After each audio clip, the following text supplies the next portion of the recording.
Welcome back to Superbly Said Advanced English Vocabulary and Phrases. Today's critique is derived directly from a recent SpeakDuo lesson, really focusing on elevating usage from intermediate to advanced. That's right, and for those of you looking to practice, you can meet new people from around the world on video calls at SpeakDuo.com. It's a great way to build confidence. Absolutely. So, should we jump right in? Let's do it. First up is a word that seems simple, but is full of nuance. The adjective ambiguous. Understanding the specific meaning of ambiguous ensures clear communication, especially, in formal or academic contexts. Right. I think the common understanding is just that it's open to more than one interpretation. Or that it has a double meaning, something like that. Exactly. But the real opportunity for improvement here is that advanced learners often confuse it with similar words, things like enigmatic or nebulous.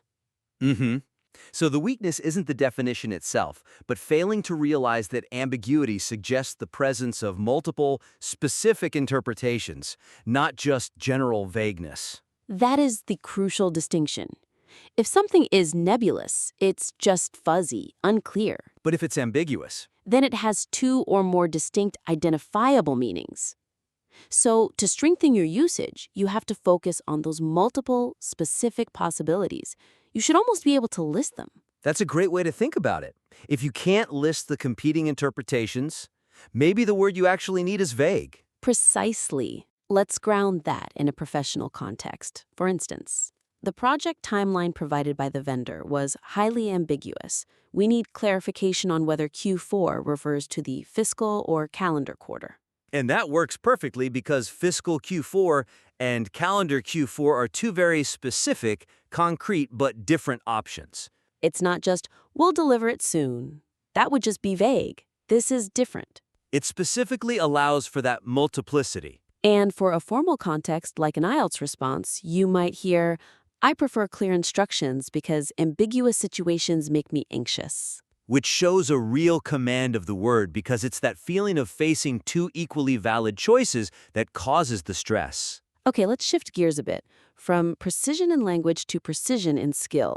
We're moving on to the adjective adept. Adept signifies a high level of acquired skill. It really places it above simply being skilled or even expert. The standard definition is very skilled or proficient at something. But the pitfall is that learners often just substitute expert or gifted. And when they do that, they lose the specific texture of adept. And the weakness there, I think, is missing that adept implies this smoothness, a quickness in execution. Yeah, a proficiency that you gain through a lot of practice. Not just pure talent, which would be gifted, or deep theoretical knowledge, which is more like an expert. Right. An expert knows everything, an adept person knows how to do it all, fluidly. So the improvement then is to use adept for someone who handles complex tasks smoothly, efficiently, highlighting that grace under pressure. I think of a demanding professional environment. You'd say, we need someone adept at navigating complex regulatory frameworks for the new expansion. Which means they don't just know the laws, they can move through the bureaucracy efficiently without getting stuck. Exactly. And you see it in personal development too. Like, she is extremely adept at solving complex mathematical problems. Or even looking forward. I hope to become adept at public speaking one day. The goal isn't just competence, but that high level of effortless command. That's a great transition to our next term because we are talking about development, or in this case, the opposite. Let's discuss to stunt. Right. To stunt carries a really particular meaning of arrested or premature cessation of development. It's quite different from general obstacles. The definition is to prevent something or someone from growing or developing properly. And the weakness we see is people using stunt when hinder or impede would be better. The difference is really about gravity and permanence. When you hinder something, you slow it down. But when you stunt something, you're limiting its potential for full maturation, often permanently. That makes it sound so much more severe.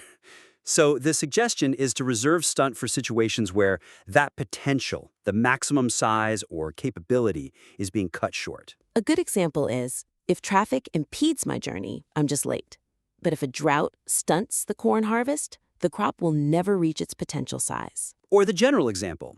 Lack of sunlight can stunt the growth of these plants. And applying that to abstract concepts, is where it gets really powerful.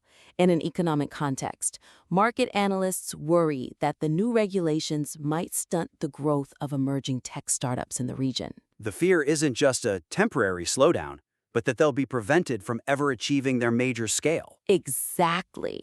Or socially, I believe excessive social media use can stunt a child's ability to communicate face-to-face. It's a very strong, effective word choice. Okay, so moving from developmental constraints to intellectual effort, let's talk about the verb to discern. To discern really emphasizes the difficulty, the intellectual work required to recognize something subtle. The definition is to perceive or recognize or distinguish something, often with difficulty. It's so much stronger than just perceive or identify. And the key is that discern implies active mental work, right?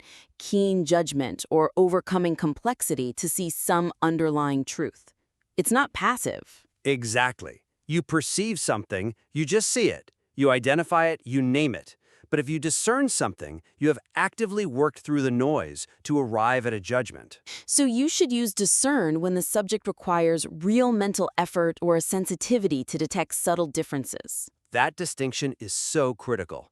In a work context, with so much conflicting data available, it is increasingly difficult to discern the underlying cause of the crisis. The data is a mess, and you have to apply judgment to pull out the truth. I love the example about sensitivity, too. Yes, I have a sensitive palate and can discern most spices. Right. You don't just perceive spicy. You can actively distinguish the nutmeg from the mace. And the general idea is captured perfectly here. It was hard to discern the truth in his complicated story. The truth wasn't obvious, it required effort. Okay, let's switch to formal definitions with the word delineated. Ah, yes. Delineated is used for defining boundaries or responsibilities with explicit clarity and detail. The meaning is described or portrayed something precisely or indicated the exact position of a border. And the weakness is learners often just fall back on specified or described. But delineated gives you a greater sense of having physically or, figuratively drawn a clear line.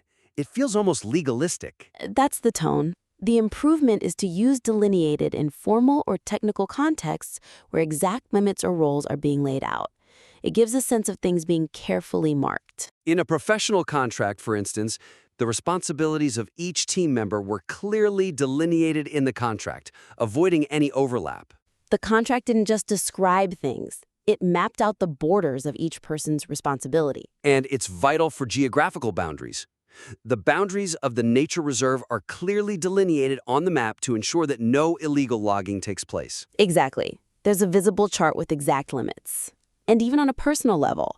Yes, having tasks delineated helps me avoid confusion and stress. Precision minimizes anxiety. So true. Next, let's explore to inhibit and the specific type of restraint it implies. To inhibit emphasizes an internal or psychological restraint, distinguishing it from a physical one. The definition is to hinder or restrain or prevent an action or process. The weakness is missing the internal or invisible nature of that restraint. That is the defining feature. Right. Inhibit is usually applied to emotional, psychological, or chemical restraints. It's something holding back a natural flow.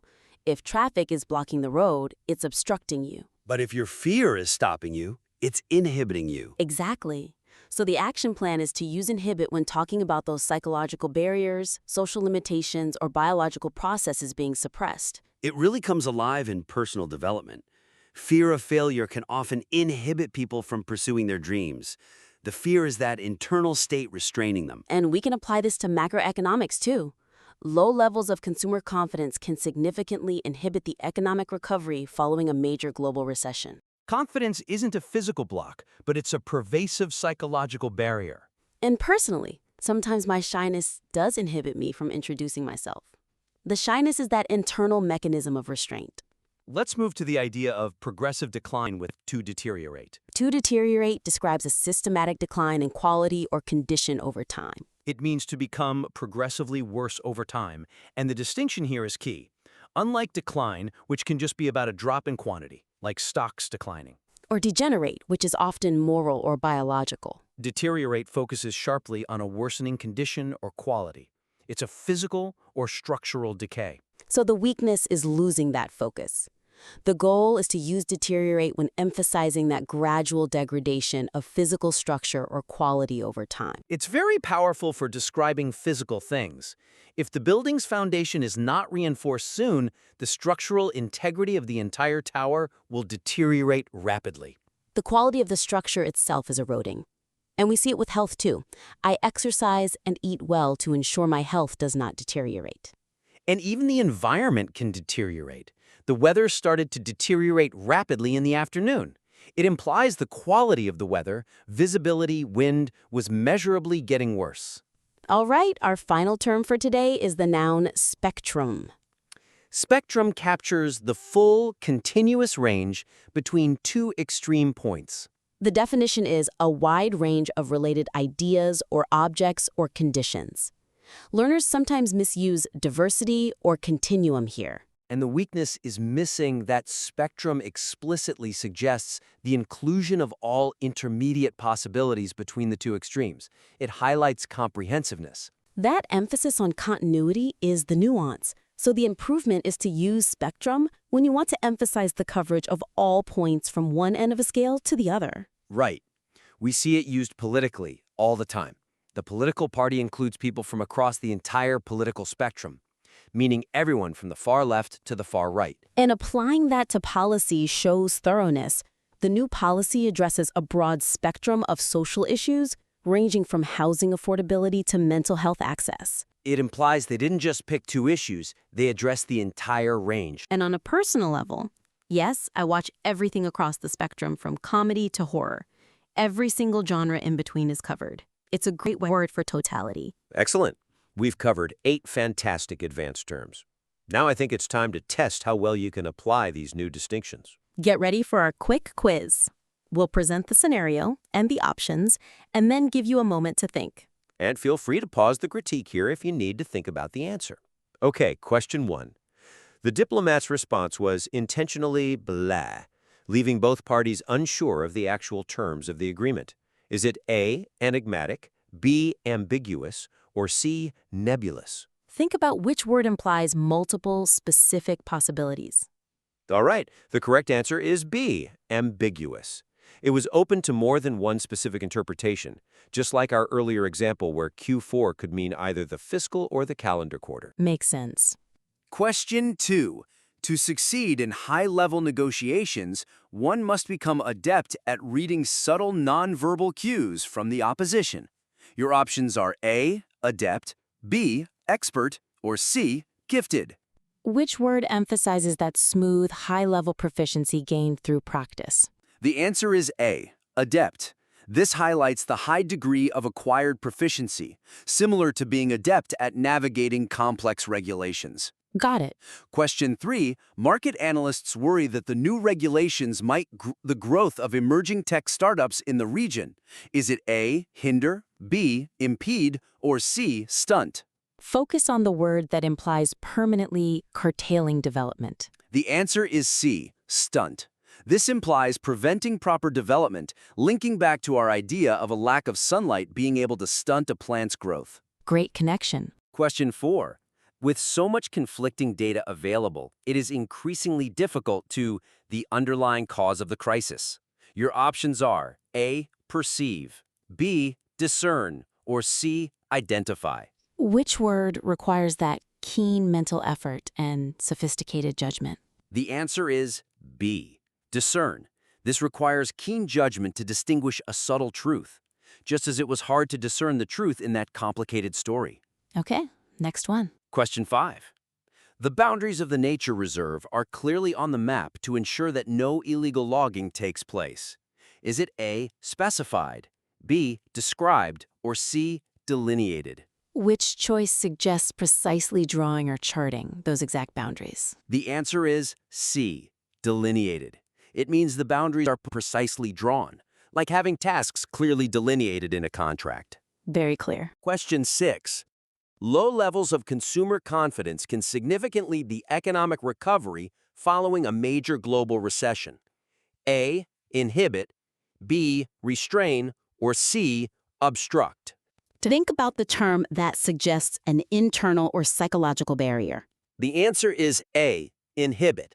This refers to restraining a process due to an internal state, like how shyness can inhibit someone. 2 more to go. Question 7. If the building's foundation is not reinforced soon, the structural integrity of the entire tower will rapidly. Is it A, degenerate, B, deteriorate, or C, decline? Which word describes a progressive worsening of a physical condition over time? The answer is B, deteriorate. This describes the worsening of a condition, much like a building structure starting to deteriorate under stress. All right, last one. Question 8, our final question. The new policy addresses a broad of social issues, ranging from housing affordability to mental health access. Is it A, diversity, B, continuum, or C, spectrum? Which word captures that full continuous range between 2 extremes? And the answer is C, spectrum. This covers the wide, continuous range of related issues, like watching movies across the whole genre spectrum. That brings us to the end of our critique. We really dove deep into the nuances of 8 powerful words today. I think the key takeaway here is precision, understanding that ambiguous means multiplicity, that adept means smooth proficiency, choosing stunt over hinder for developmental limits. It all dramatically increases the sophistication of your communication. It really does. Absolutely. And if you want to continue challenging yourself and integrating this vocabulary into real conversation, remember to check out SpeakDuo for more practice. That's all for this critique. We hope you enjoyed becoming a little more superbly said today.